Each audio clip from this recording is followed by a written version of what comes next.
जय श्री राम भक्तों, जय श्री बालाजी महाराज, जय माता की। कैसे हो आप सब? आशा करते हैं कि आप सब जो हैं सुरक्षित हैं, स्वस्थ हैं और बाबा की और माता रानी की असीम कृपा आपके ऊपर बनी हुई है, ऐसी कामना दिल से करते हैं। तो जैसा कि आप सबको पता है कि हर रोज़ एक नई से नई वीडियो आप तक लाने की पूरी कोशिश रहती है और आज की जो हमारी वीडियो है वो आपके लिए बहुत ही ज़्यादा ज्ञानवर्धक होने वाली है, क्योंकि पूजा जो है हम सभी लोग करते हैं और पूजा का जो है पूर्ण लाभ कैसे प्राप्त हो ये चीज़ें हमें नहीं पता होती है, या अगर हो रहे हैं तो हमें क्या क्या बदलाव नज़र आते हैं, क्या आपको संकेत मिलते हैं कि आपको जो है पूजा का पूर्ण फल किस तरह से प्राप्त हो रहा है। तो अंत तक बने रहें। अगर वीडियो अच्छी लगती है तो लाइक करें, शेयर करें, कमेंट करें और अगर आप हमारे चैनल पे पहली बार देख रहे हैं तो चैनल को ज़रूर सब्सक्राइब करें, साथ में बेल आइकन है उसको प्रेस करें ताकि आने वाली हर एक वीडियो की नोटिफिकेशन सबसे पहले आप तक पहुंच जाए। चलिए शुरू करते हैं आज की वीडियो। जय श्री राम जी। जय श्री राम, जय श्री बालाजी महाराज। मेहंदीपुर की पवित्र कृपा आपके परिवार पर निरंतर बरसती रहे। पूजा का पूर्ण रूप से लाभ किस प्रकार से प्राप्त होता है? लाभ एक शब्द बहुत खतरनाक है कि लाभ किस प्रकार का लाभ आप चाहते हो पूजा से? पूजा से कई प्रकार के लाभ उत्पन्न होते हैं। अब ये कौन सा लाभ आप चाहते हो ये आपके ऊपर है। देखिए, लाभ धन से भी है, गृहस्थी सुख शांति से रहे, रोग मुक्त रहे, घर में दरिद्रता ना रहे, कारोबार में प्रॉफिट रहे, घर में ओपरी पढ़ाई करी कराई की कोई समस्या उत्पन्न ना हो। तो लाभ तो बहुत सारे हो गए। अब मैं आपको बताऊंगा कि पूजा का अद्भुत लाभ किस प्रकार से प्राप्त होता है। अद्भुत में सारा आ जाएगा जितना भी है। तो ऐसा होता है कि लाभ के कई रुख बताए गए हैं। पूजा का जब कभी भी जो लाभ प्राप्त होना होता है वो होगा एक ही जगह से। एक ही जगह आपका चित्त होना चाहिए, आपका मन होना चाहिए। आप एकाग्रत होकर एक ही जगह अपने इष्ट की साधना या पूजा या अर्चना में अगर जब आप लग जाते हो, आपके इष्ट की कृपा आपके साथ उसी दिन से उत्पन्न होने लग जाती है। हमें कोई चीज उत्पन्न करनी पड़ती है।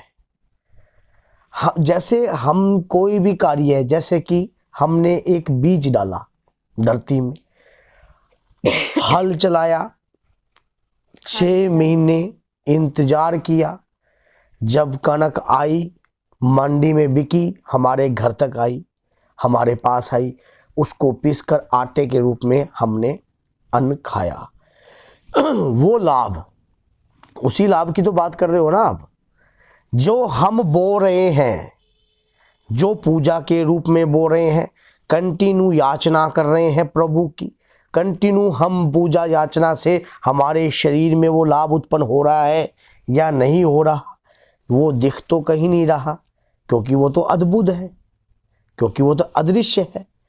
जिसकी हम पूजा कर रहे हैं कहीं वो हमारे पास है भी या नहीं है, क्योंकि इस प्रकार के क्वेश्चन निरंतर हमारे मन में चलते रहते हैं। क्योंकि मन बड़ा चंचल है, कैसे तेरा ध्यान धरूं। क्योंकि दिल तो कहता है कि ध्यान धरो, फिर मन सोचता है कि पता नहीं वो चीज हो भी रही है या नहीं हो रही।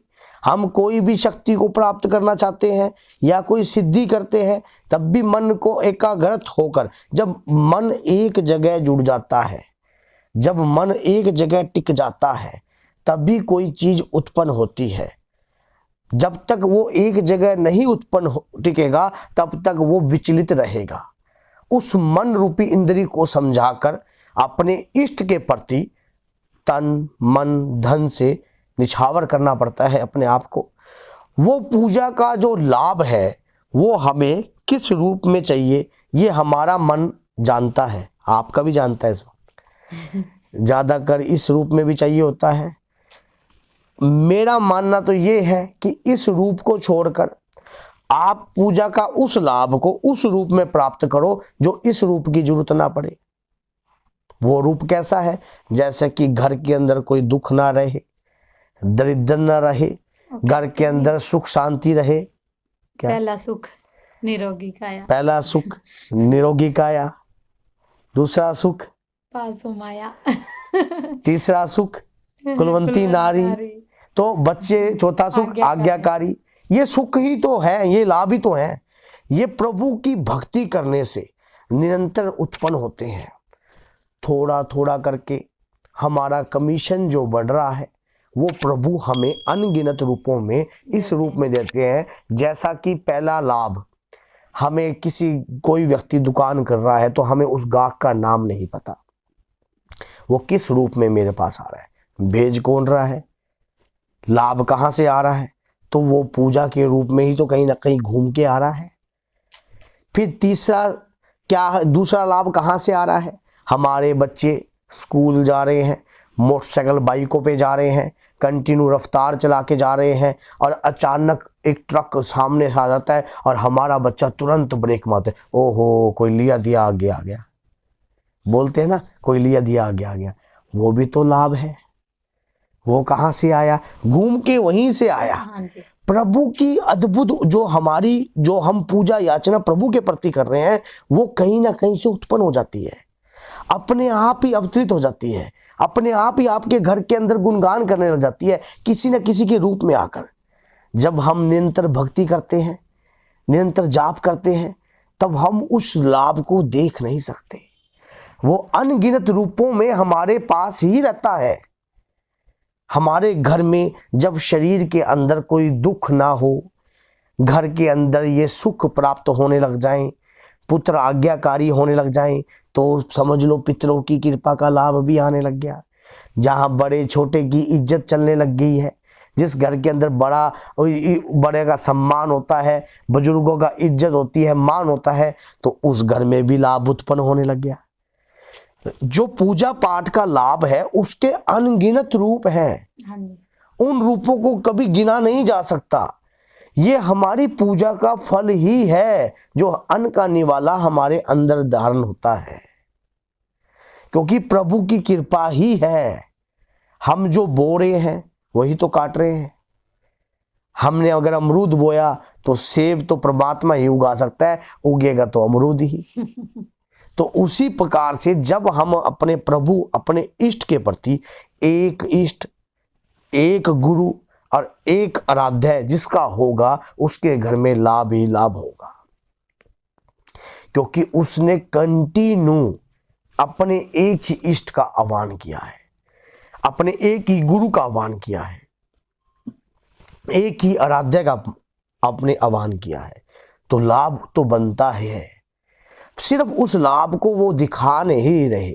हमारा घर जो चल रहा है, अचानक की सडनली कहीं से हमें लाख रुपए का प्रॉफिट हो गया या 2 लाख रुपए का प्रॉफिट हो गया, ये प्रभु का लाभ ही तो है, दे भी तो वही रहा है।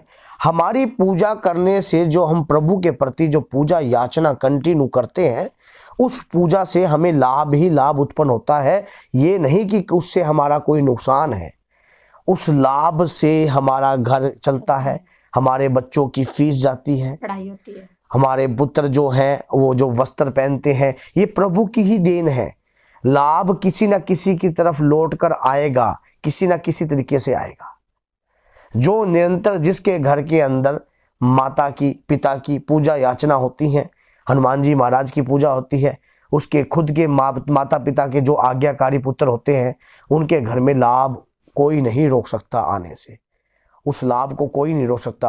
अगर मान लो हमारा हाथ टूटना है और माँ का आशीर्वाद सामने आकर कैसे खड़ेगा, मैं आपको बात बताता हूँ।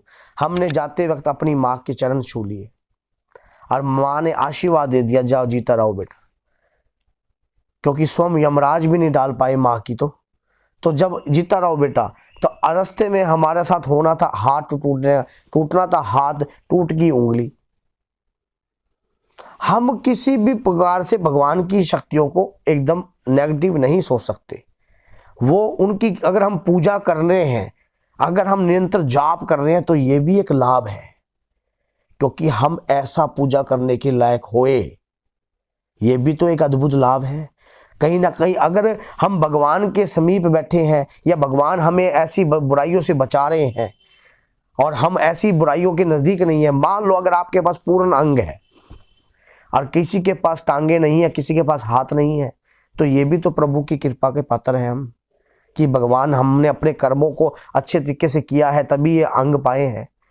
ये लाभ हमें इस जन्म में मिलेगा, आने वाले जन्मों में भी लौट कर आएगा, क्योंकि जो इस जन्म में बोया होगा वो आने वाली पीढ़ी तक भी चलता है। ये लाभ यहां तक नहीं खत्म होता। रघुकुल रीत सदा चली आई, प्राण चाहे जाए पर बचन न जाए। ये कोई रीत गलत तो नहीं है। ये जो राम जी के रघु वंश थे, रघु थे जो राम जी के वंश में, और उसके बाद जो भगीरथ जी उन्होंने गंगा को धरती पर उत्पन्न किया, तो उसका वो लाभ का जो वो उनके कुलों का आज तक नाम चलता है। हाँ जी। तो क्या तारा? कुल को तारा। तो ये प्रभु की कृपा का लाभ ही तो है। लाभ के कई रूप हो सकते हैं भैया। पहला रूप तो आपके घर के अंदर सुख शांति हो, दरिद्रता का वासना हो, आपके पुत्र आज्ञाकारी हो, पत्नी भी आज्ञाकारी हो, घर में धार्मिक माहौल बने और बड़े छोटे की इज्जत हो, बड़े घर के बड़े बुजुर्गों का सम्मान हो। ये सबसे पहली चेष्टा होती है। और कूट वचनों का व्यवहार घर के अंदर ना उत्पन्न हो। ऐसी इच्छा जब घर में उत्पन्न होने लग जाती है तो कम से कम इसी रूप में वो प्रभु की कृपा ही है उस घर के अंदर। लाभ ही हो रहा है आपको पूजा का। ये वो चीज है जो दिखाई नहीं देती, जैसे कि हवा को सिर्फ महसूस किया जा सकता है। आप हवा को पंखा चला दीजिए, आपके बाल उड़ेंगे, सिर के उड़ेंगे, हाथ के उड़ेंगे, सिर्फ महसूस कर रहे हो। इस लाभ को महसूस कर सकते हो आप किसी न किसी के रूप में। ये मत कहना ये तो मेरे कर्म में लिखा हुआ था। भाई वो कहते ना, हाथ में नवाला होता है वो भी मुंह से छिन जाता है। अगर कोई व्यक्ति खाना खा रहा है और खाते वक्त एकदम अचानक ओहो वो गिर गया बंदा, ओ बंदा प्लेट छोड़ के चला जाता है 1 मिनट में, तो मुख का नवाला भी छिन जाता है कई बारी। लेकिन जो प्रभु की इच्छा में लिखा हुआ है, आपके प्रभु को आगे करके जब चलोगे, हम किसी भी कार्य में करके चलोगे तो वो कार्य आपके फलीभूत जरूर होंगे। क्योंकि हनुमान जी भी तो प्रभु को आगे करके करते थे। क्या बोलते थे? जय श्री राम, जय श्री राम। तो समझ गए, श्री राम जानकी बैठे हैं तेरे सीने में प्रभु राम। वो क्या कहते थे? मुझको यश चाहिए ना वैभव चाहिए, राम के नाम का मुझको रस चाहिए। तो प्रभु का रस जितना गुण आपके हृदय में उत्पन्न होगा उतना ही आपका नाम होने लग जाएगा। ये लाभ जो है ना, लाभ जो शब्द है गणेश जी के पुत्र का है, शुभ लाभ। समझ गए? तो ये हनुमान जी की कृपा, गणेश जी की कृपा, जिसके घर में ये लाभ चलने लग जाता है ना, उसके साथ शुभ भी आता है। तो इसलिए जय माता की, जय श्री बालाजी महाराज। ये वीडियो जो बनाई है किसी भक्त ने, एक बार ये क्वेश्चन हमसे करते रहते हैं, तो उन्होंने पूछा कि गुरुजी पूजा का अद्भुत लाभ कैसे जाने, आपने पूजा याचना करते हैं हम उसका लाभ कैसे जाने। तो मैंने कहा भैया एक वीडियो बना देंगे इसके ऊपर, जैसी प्रभु की इच्छा। तो बोलिए जय माता की, जय सीताराम, जय श्री राम।